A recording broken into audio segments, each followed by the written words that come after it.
Straight talk from Israel. You're listening to Israel News Talk Radio. Political Hitman.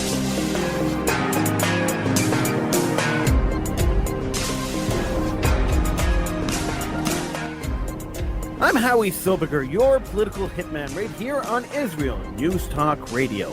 Thank you so much for joining me today, and I encourage you to join me in the chat room on IsraelNewsTalkRadio.com. But I encourage you even more to call in and join in on the conversation. Numbers to call in North America, 301-768-4841. In Israel, the number is 0265000151.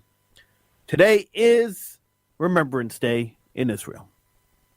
Today is the day where Israelis stop and remember the nearly 25,000 soldiers killed since the founding of the State of Israel.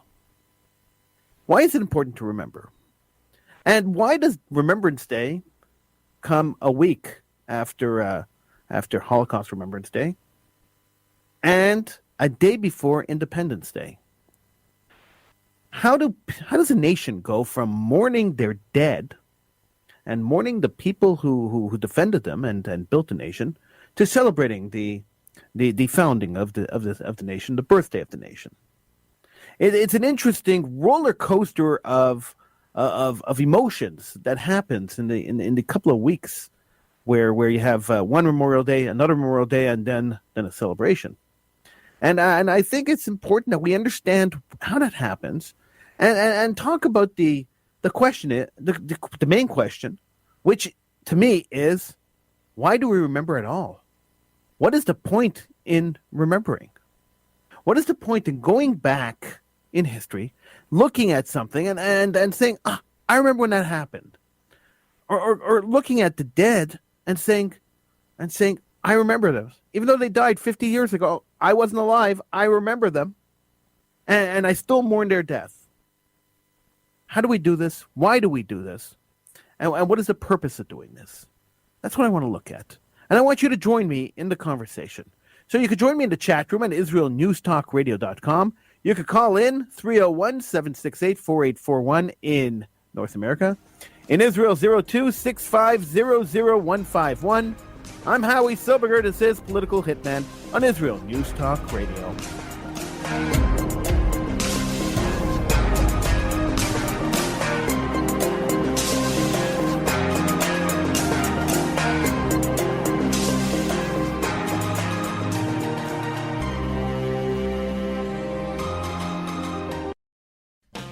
How did a nice Jewish girl from Delaware end up living in Israel? Shalom, I'm Natalie Sapinski. Join me on my show, Returning Home.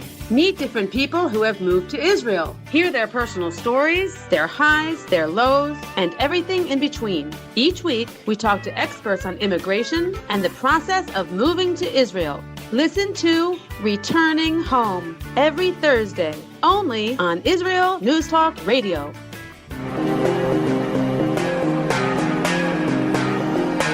Political Hitman.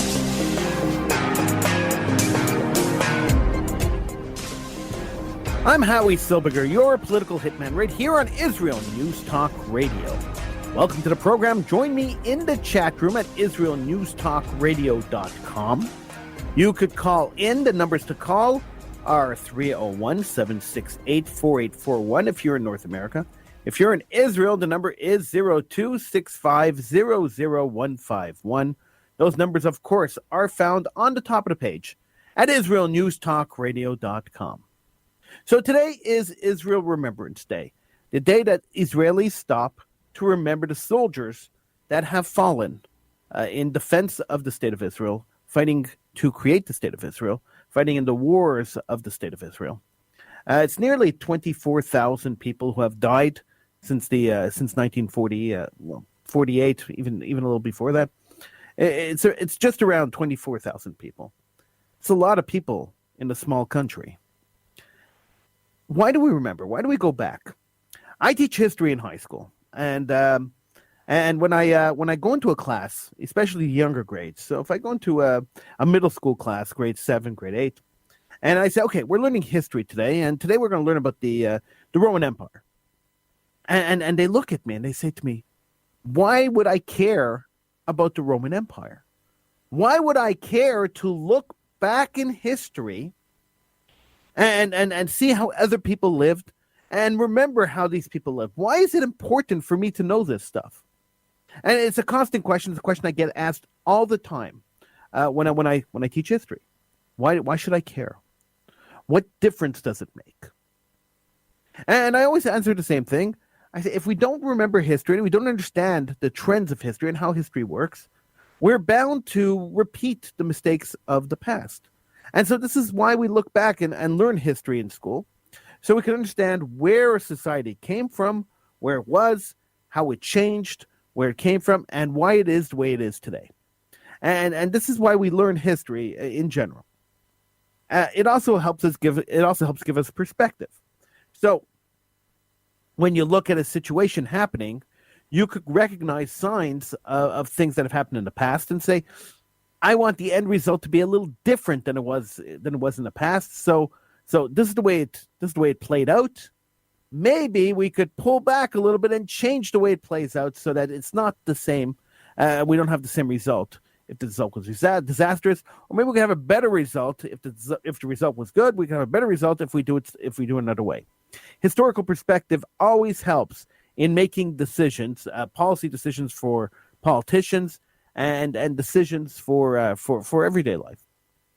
But why remember the dead? What is the purpose of remembering people who are no longer around, especially people we didn't know? So if you tell me that every year we have a Remembrance Day for your relatives and people that you knew, people you grew up with, relatives, friends of the family, who died over the course of time and you knew them, I would say, wow, that's such a great idea. One day where we can remember everybody. One day where we could sit back and say, hey, reminisce with people, say, hey, you remember when Aunt whatever did that or Uncle whatever did that? That's a great idea. That should happen. That people should sit around for one day and just remember everybody they ever knew. And say, all right, this is our Remembrance Day. We remember everybody we knew. And that invokes either good or bad feelings inside yourself. It'll give you a dopamine hit, or it'll let you get your anger out. I really hated that uncle. He was this kind of guy or that kind of guy, whatever. But it'll let you get your anger out. It'll let you get your passion out. Oh, I used to love that aunt. Oh my gosh, I can't believe she's still not with us, and so on and so on. Because we don't often take time to sit back and remember people we knew who have passed away. We live in a very busy world. Everybody's trying to be politically correct, because that's the main thing now. So everyone's trying to be politically correct. They're working on their vocabulary. They're working on trying to degenderize plastic potatoes. That they're way too busy to remember things from the past. So we have to put life into perspective a little bit, and by doing that, we have to look at things that happened in the past. So what benefit do Israelis have for stopping society for a couple of minutes to remember the people who have fallen to fight for their country? What advantage is there to doing that? Well, there's a couple of advantages. And why does this particular day, these are a couple of questions I'm asking, why does this day in particular fall out a day before the celebration of Israel's independence? And why is it a week after Holocaust Remembrance Day? And is there a correlation between all of them, or is it just a coincidental fact that these dates happen to lie within a week of each other? Well, nothing in life is coincidental, of course. So let's go back to Holocaust Remembrance Day. We didn't talk about it last week, and perhaps we should have, because it was important. So perhaps we should have, but we talked about something else last week. So let's talk a little bit about Holocaust Remembrance Day and why that is important. And then we can move on to the state of Israel and Israeli celebrations and commemorations. Holocaust remembrance is extremely important for various reasons. I don't think, personally, the way we teach the Holocaust is doing justice to the story of the Holocaust. I don't think the way the museums are set up, the Holocaust museums are set up, does justice to the victims of the Holocaust. And I've had this feeling for a long time. I've been very vocal about this for a very long time. When we talk about Holocaust remembrance and remembering the victims of the Holocaust, we shouldn't only remember the way they died. And this has been my pet peeve for a long time. We should remember the way they lived. We should be focusing our studying not on the genocide, on people being stuffed into gas chambers, although it's an important aspect of the story. That shouldn't be the main focus of the story, is that people were stuffed into gas chambers and then burned in crematorias. That should not be the main focus of the story. The main focus of the story should be the lost culture of Jews that were killed from various different countries. The lost traditions of these countries. This is what the focus should be. We should understand, as Jews, that there are very many different traditions that were adopted in different countries, and Jews live very differently in one country compared to another country. And some of those traditions were completely destroyed and completely wiped out when the people who followed them were killed. This, by approaching Holocaust education like that, and studying the lives of these Jews, and of course, one of the aspects of their lives is the way they died. By studying the lives of these Jews and realizing how the culture was destroyed, we may be able to connect Jews who don't feel overly connected because they don't have a personal connection to Judaism or to the Holocaust. We may be able to connect them to the Holocaust by focusing on things they can relate to. I personally, I'm the grandson of Holocaust survivors, and it's hard for me to relate to. And trust me, I relate to the Holocaust. I heard the stories my whole life, but it's hard for me to relate to walking into a crematorium or walking into a gas chamber, or having my family killed because I never experienced that. So I can learn it. It's always going to be academic, God willing. It'll always be academic for me. It'll never be a real life experience. I'll never be able to really connect to the story on a real life emotional connection. Aside from knowing that my grandparents went through this, so there's the emotional connection there. But on a real connection, if I had no grandparents that went through the Holocaust, it would be hard for me to connect to it. It would always just be a story, a terrible story, a horrific story, but a story. If we connect Jews, even people who were killed were people. They weren't numbers. They weren't victims, just victims. They were people who were killed, individuals with individual lives.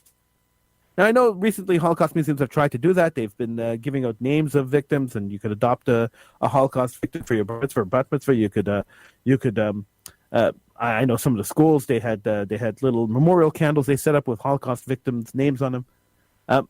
So connecting the victims and the community to the victims individually, and telling a little bit about their lives and how they lived and how their communities lived, would have gone a lot better. It would have been a lot better education than just focusing on crematorias and gas chambers. So last week we commemorated the Holocaust with a moment of silence. It was a good commemoration and an appropriate commemoration. And now that we're coming to a time where Holocaust survivors are few and far between, the time now is to ramp up Holocaust education. Many survivors have recorded testimonies to show these testimonies to the next generation of Jews, so that they could understand how life was before the Holocaust, how life was during the war, and how life was rebuilt after the war. And that will bring us in the next segment to the idea of the State of Israel and the creation of the State of Israel, and the commemoration of the people who fought for the State of Israel. Because the two bridge each other, and this is why they're so close together. Because there is a bridge between the victims of the Holocaust. Even though Israel wasn't created as a result of the Holocaust, there's still a bridge between the victims of the Holocaust, the survivors of the Holocaust, and the creation and the defense of the State of Israel. And that bridge And that bridge is something that we have to explore a little bit, and we have to understand how it all bridges together. And maybe then we'll understand why all these Memorial Days and Celebration Days are clumped together. You could join me in conversation. Numbers are on the top of the page on IsraelNewsTalkRadio.com. You could also join me in the chat room. Love to talk to you. IsraelNewsTalkRadio.com. I'm Howie Silberger. This is Political Hitman.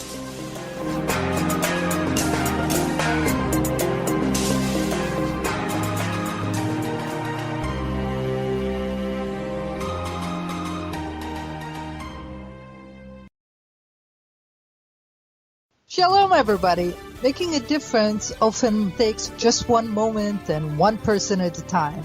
I am Orly Benny Davis, your show host on Israel News Talk Radios from Jerusalem with love. You'll be hearing people talking about politics, religion, social issues, and making a better tomorrow. Join me, Orly Benny Davis, for God and Country. From Jerusalem with love. Wednesdays on Israel News Talk Radio.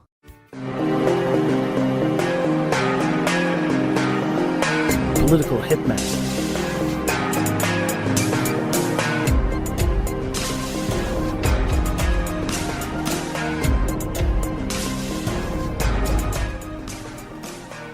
I'm Howie Silberger, your political hitman, right here on Israel News Talk Radio.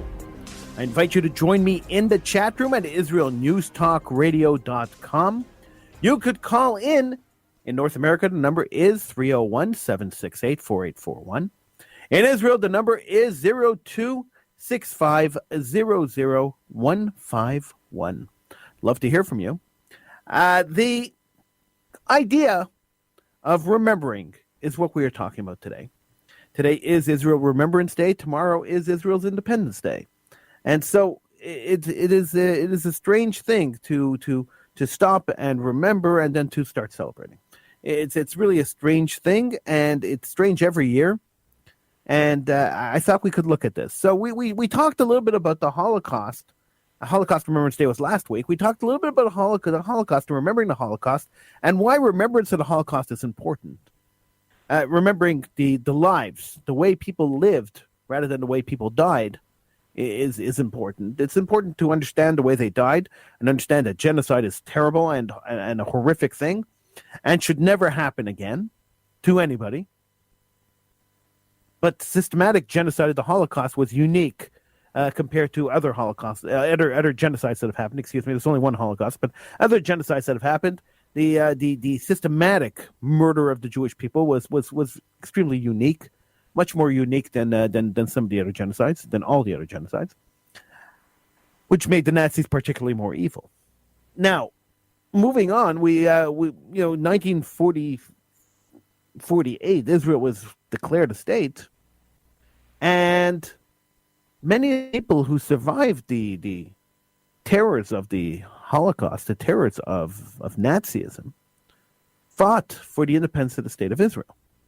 Now, Israel is not a direct result of the Holocaust, and I know a lot of people like to say that Israel was created because the Jews were killed in Europe. This was payback for the Jews. The world gave them a mistake because they felt guilty. That's not really what happened. And if you look at history, which is important, it's important to look back at history and to understand how history works. So if you look back at history, that's not really what happened. That's not at all what happened, actually. And the state of Israel is not a direct result of the Holocaust. It was in the process before the Holocaust. So to understand that and to understand international law and the conferences that happened in the 1920s and the 1930s before Hitler came to power, will make you understand that the state of Israel is not a direct result of the Holocaust. Even though the timing just happened to be the state of Israel came about just a couple of years after the Holocaust ended, does not necessarily make it the end result of the Holocaust. Two totally different things could happen independently of each other, close to each other and independent of each other, and not be related to each other. But putting that aside, so nearly 24,000 people since 1948 have died defending and fighting for the state of Israel. And we stop for a minute to remember these 24,000 people who have died.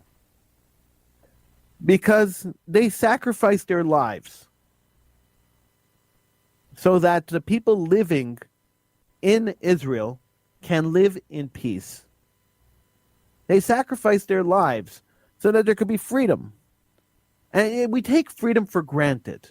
Many, many people right around the world take freedom for granted. We take the fact that we have the right to vote in free countries and we have the right to choose our government. We take the fact that we have the right to walk around on the streets and shop and earn money and open businesses. We take that for granted. Many, many, many of us take, I'd say the majority of the population takes that for granted. And we never, ever, in the hustle and bustle of everyday life, we hardly ever stop and say, why do we have these rights? How do they exist? Who gave me the right to be able to vote? Who gave me the right to be able to walk down the street unaccosted and unmolested?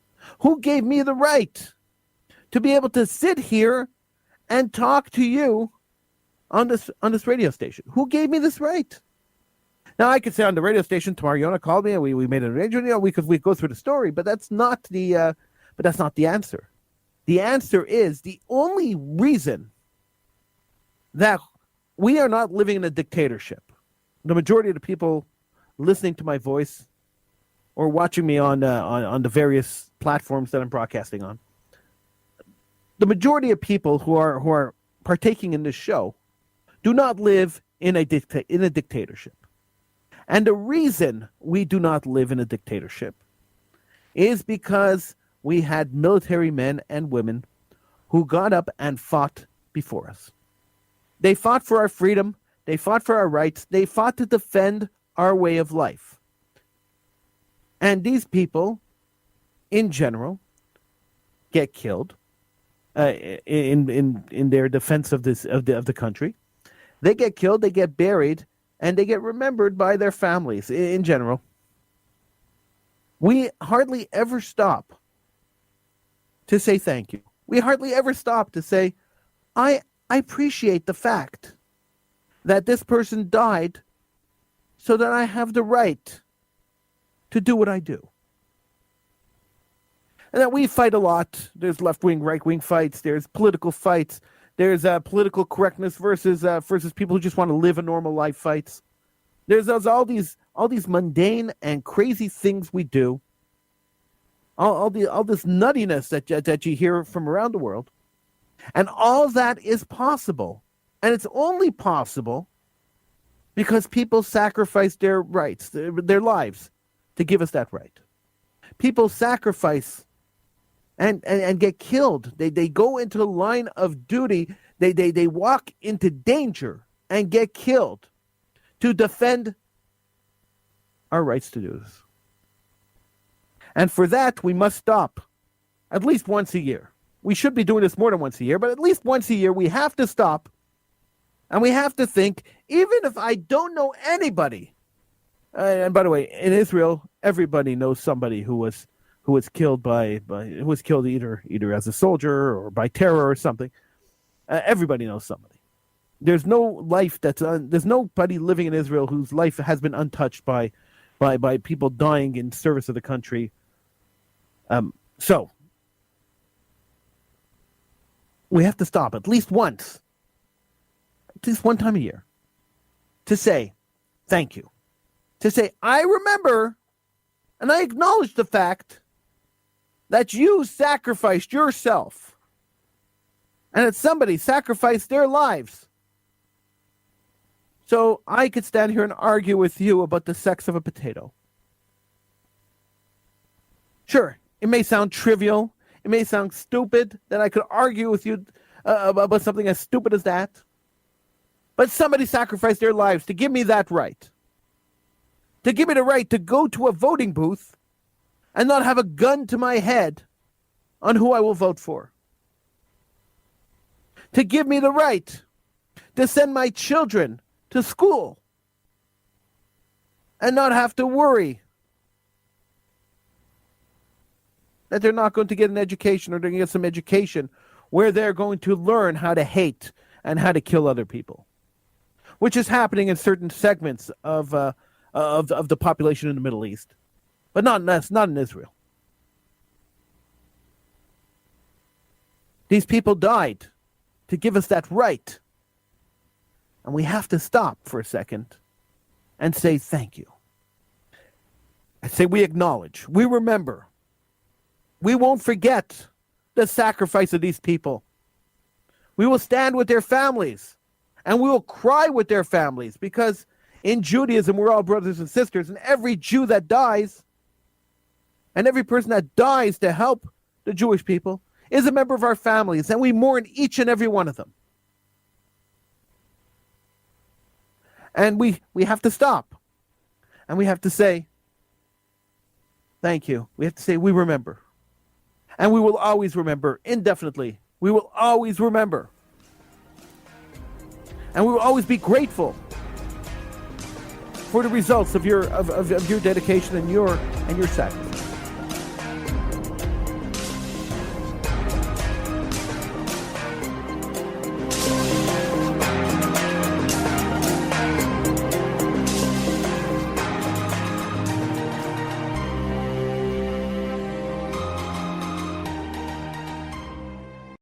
You're listening to Israel News Talk Radio.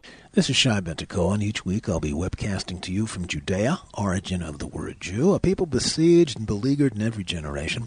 Nazi Germany's but a memory, but in its place the world invented the phantom Palestinians as this generation's internationally authorized Jew killers.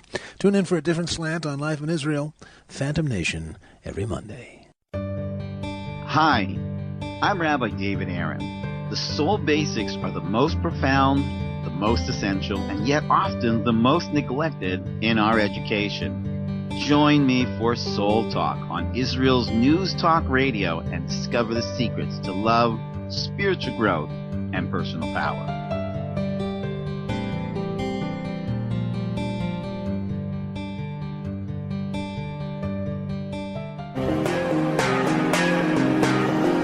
Political hitman.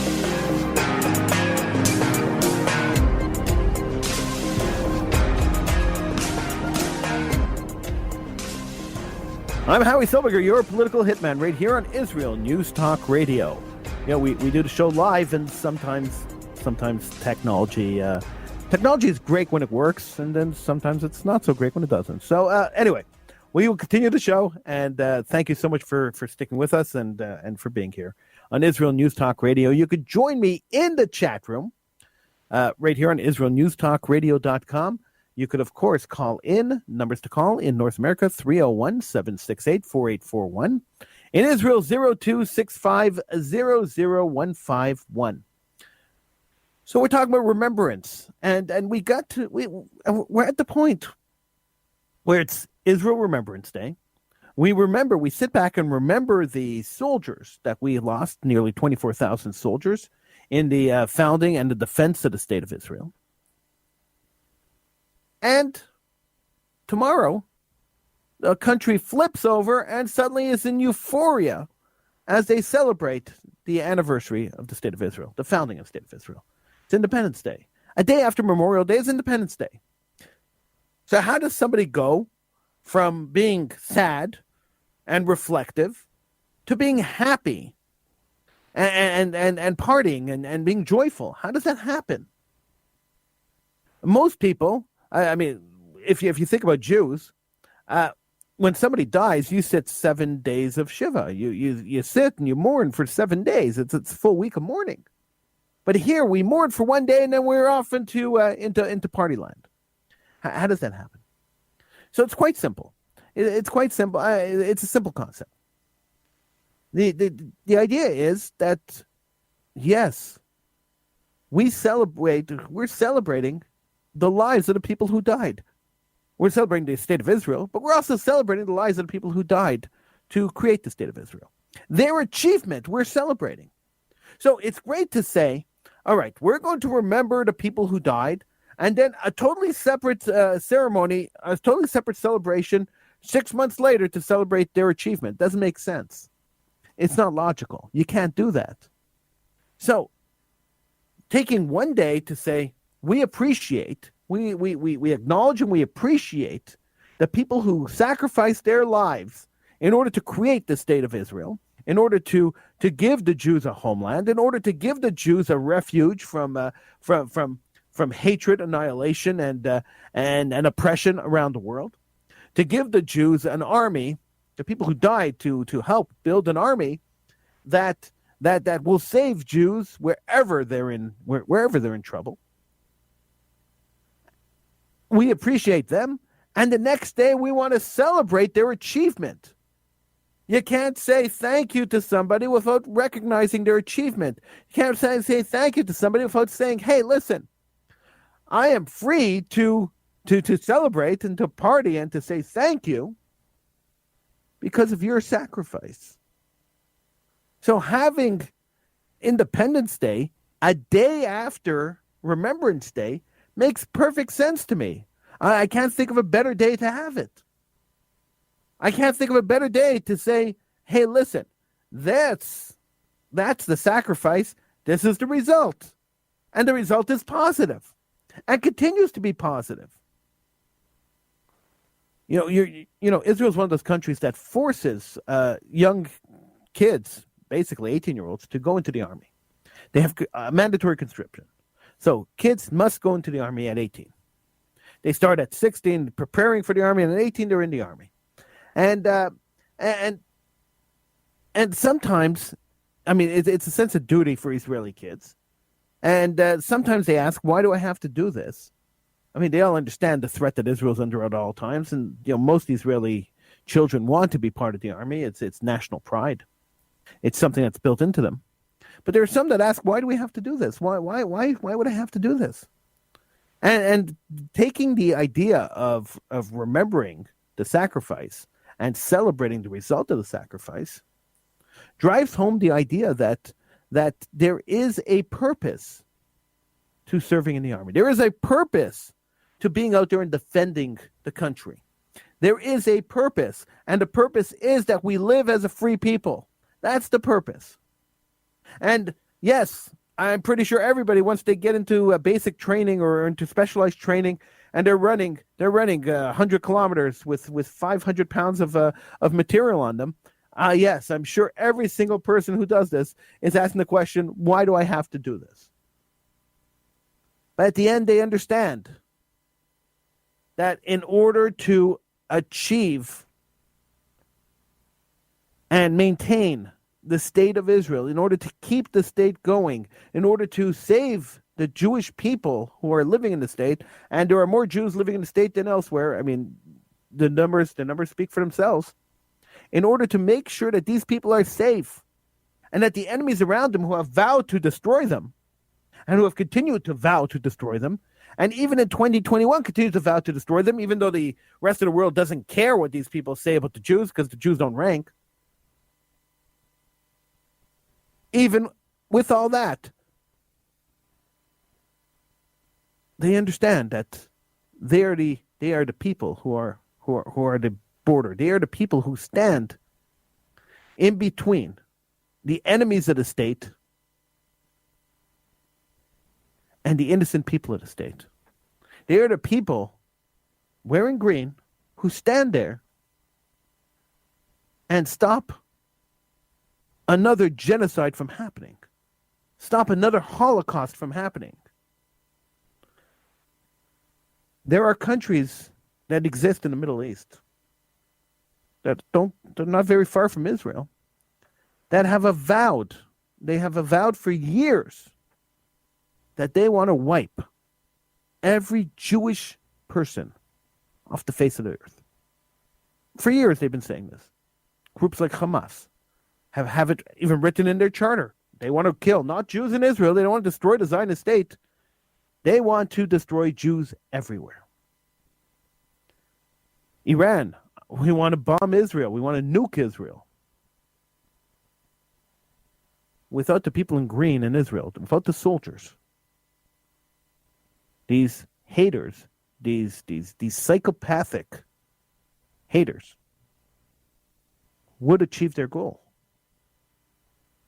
So having Israel Independence Day after Memorial Day connects the two, because they are intricately connected.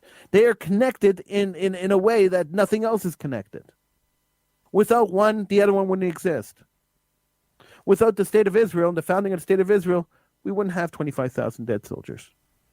24,000, excuse me. And without the 24,000 dead soldiers, we wouldn't have the State of Israel.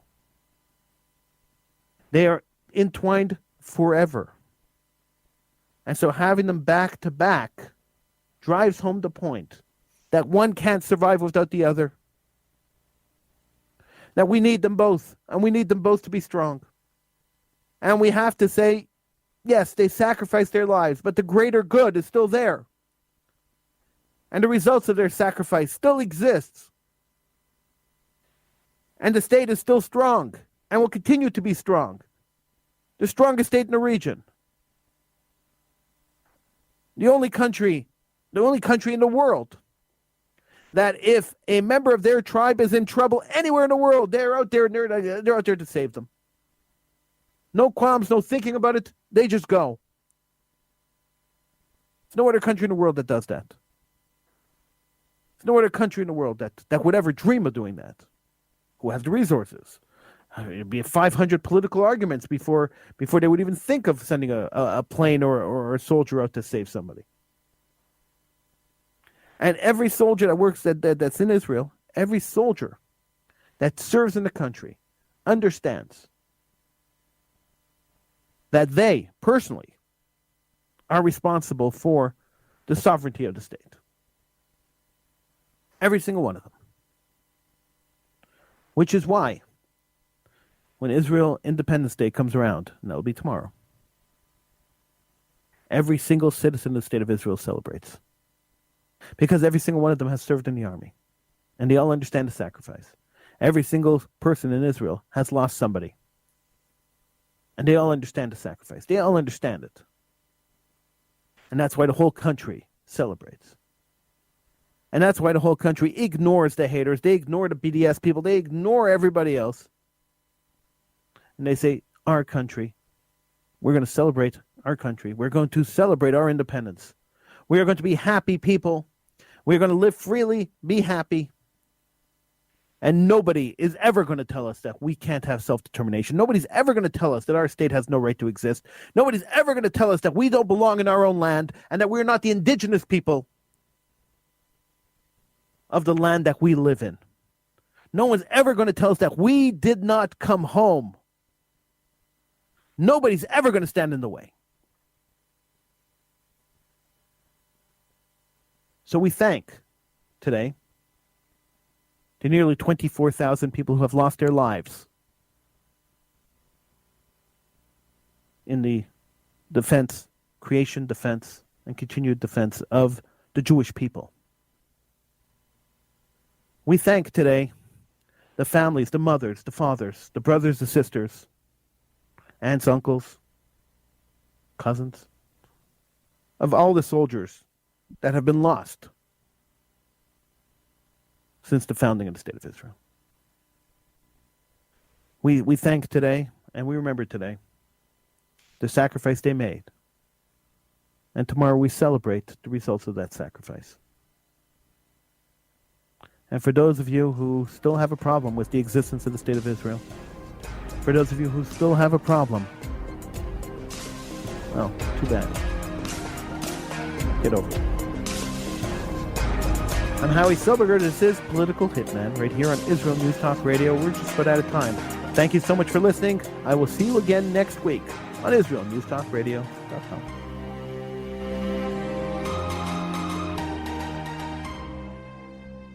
Israel News Talk Radio's chat room. Just click the orange button at the top of the IsraelNewsTalkRadio.home page, log in as yourself or an anonymous guest, and join in on the fun. You'll meet other listeners from all over the world who listen to Israel News Talk Radio, and you can make new friends. Israel News Talk Radio's chat room. It's the closest you can get to being in the studio with us. We love listening to Israel News Talk Radio. Where can you get the inside news on Israel?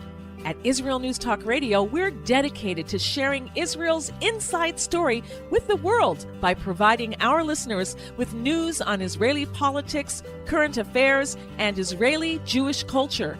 The Israel News Talk Radio homepage also provides you, the listener, with useful information at your fingertips, with scrolling news headlines, weather, currency exchange, Shabbat candlelighting times, and so much more.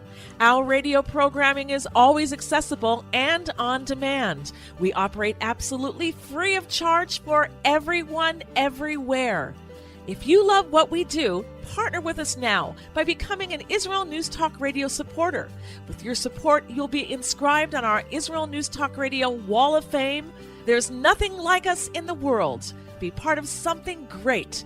Israel News Talk Radio. Straight talk from Israel.